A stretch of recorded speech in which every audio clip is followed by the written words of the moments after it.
Hi guys, it's Kate and I'm here in beautiful Fiesta Island in San Diego, and we're here with, this is Beauty, and we're here with Labradors and Friends Dog Rescue Group, and we're going to be talking to Robert today about these gorgeous, gorgeous man's best friend.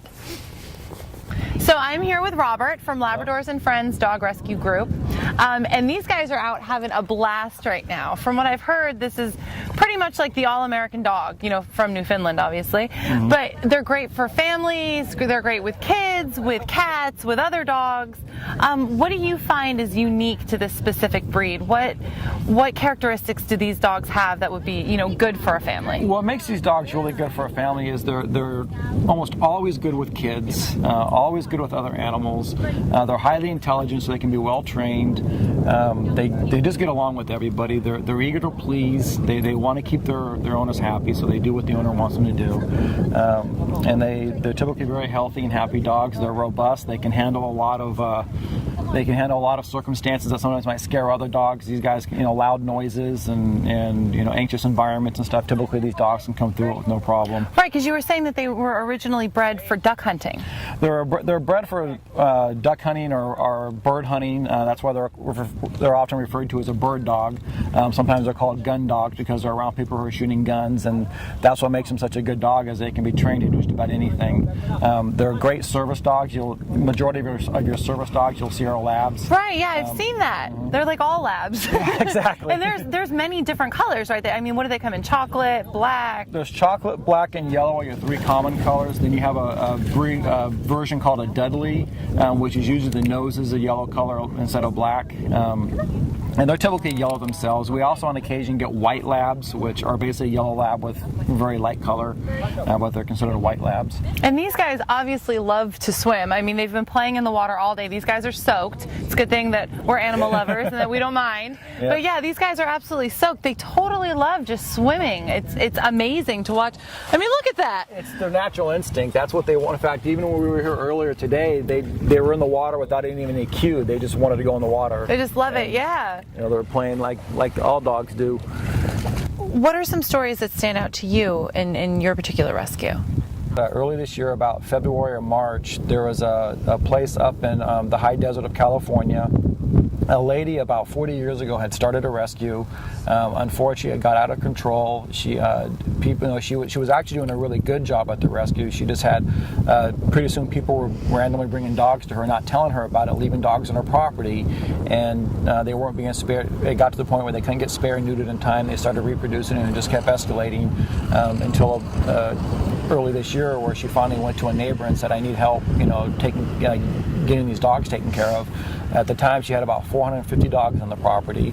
They were all born into that situation. They'd had virtually no human contact, and so Labradors and Friends, along with probably about a dozen other rescues throughout the southwest United States, went to her facility, and we each pulled a number of dogs out of there. Labradors and Friends pulled about 10 or 12 dogs out of there. We pulled several pregnant dogs or dogs that already had puppies with them, and brought them into our rescue and got them healthy and did what we could to save them and get them adopted. So let's go meet one of these guys. Okay. This is our dog Beauty, and she was actually our very first foster dog. She just never left, and we've had her for about 6 or 7 years now. She's a sweetheart, and she listens so well. It's like, I heard you out here, it's like every command you gave her, she's listening. She was a doll. She came to us like that. She was about 4 years old when we got her, and she's kind of an exception to the rule in the rescue community, but she came to us well trained, well disciplined. We think what had happened was she was found wandering the streets up by Big Bear Lake, and we don't know how she got away or what the circumstances that led her to get away. And we're not sure why the family didn't come looking for her. She does have a medical condition that costs about $10 a month in pills to keep it under control. That's all. So other than that, she's a perfect dog. Yeah. So what started you rescuing? About 7 years ago, my wife and I had just purchased a condo. It was only about 900 square feet, so it was kind of small. We knew we wanted to have a dog in our life. We knew we wanted to be able to go out, you know, the beach and play with our dog. And so just to see if a dog would work on our home, we went to a local dog rescue and we asked if we could foster a dog for them. And basically fostering is you take the dog in, the rescue covers all the majority of the expenses of the dog, you just provide a home for them. So it's a really great way to get into having a dog in your home. And so anyways, we wanted to have a dog in our home to see how we had a couple of cats. We want to make sure it would work with the cats, and it was a relatively small home, so we wanted to make sure that a dog was okay in a small home. We had a park right next door to us, we could go out and play. And so we started fostering Beauty here, and she just fit right in. In the house, she was at 4 years old. When she was young and spry, she was just as happy sitting in the house, on her dog bed watching TV with us as she would be out at the water, at the beach, jumping in the water, at the park, chasing a tennis ball. She liked doing either one just as well, so she was a great fit for our home. So we just ended up keeping her, and of course we joined the now famous Foster Failure Club. And she's been with us ever since.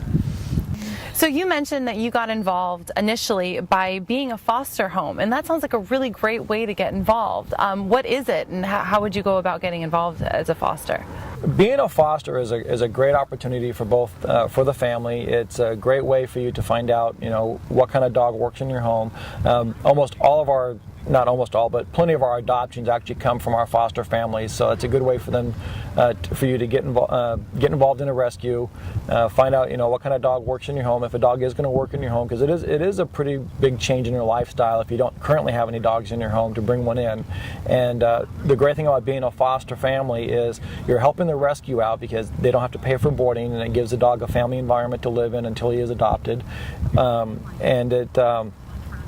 it's good for your family to learn, the characteristics and the needs of having a dog in the house and what it is to your family to have a dog there. So what is an ideal family situation for one of these labs? An ideal family situation is a family that is active.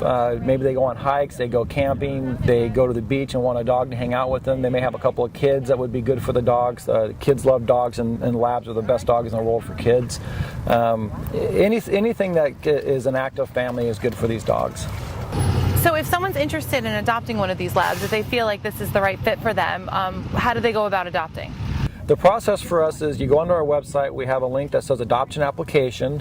You complete that application, and that goes into our database, and one of our volunteers will contact the applicant, get a little more information about what they're looking for, what kind of dog they want, and then we start fielding the dogs that we have. We'll go through our list of dogs with them and kind of say, here's a couple of dogs that we think meet the criteria of what you're looking for. And a lot of times we get people who just fill out the application because they know they're going to want a dog sometime in the next couple of weeks to a couple of months, and they just want to get the home visit done. By getting the home visit done, it makes it really convenient, because then if you meet us at an adoption event, or you see us at a show someplace at an expo, and you see the dog that you're in love with, we can adopt him out to you right there on the spot. Otherwise you have to go through the application and the home check process. Thank you so much, Robert, for bringing us out here and letting us play with these labs. These guys are just great and so much fun to watch.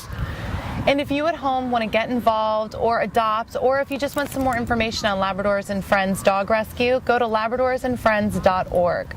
And if you don't live in the Southern California area, reach out to a rescue in your community. There are tons of them. And remember, don't breed, have a heart, rescue.